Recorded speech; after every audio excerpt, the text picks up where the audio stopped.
Antiga nanti pinjang katip esa.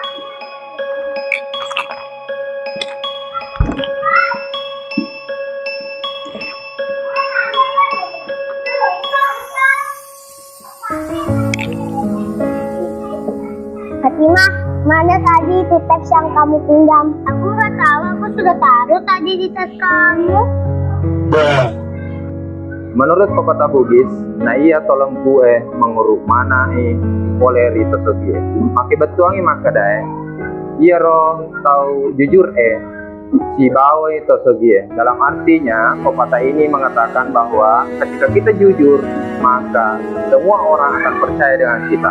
Salah satu contoh tadi itu adalah tindakan yang tidak jujur. Dimanapun kita berada, kapanpun dan dimanapun, selalulah bersikap jujur. Hak kejujuran itu orang mudah percaya dengan kita. Sekian.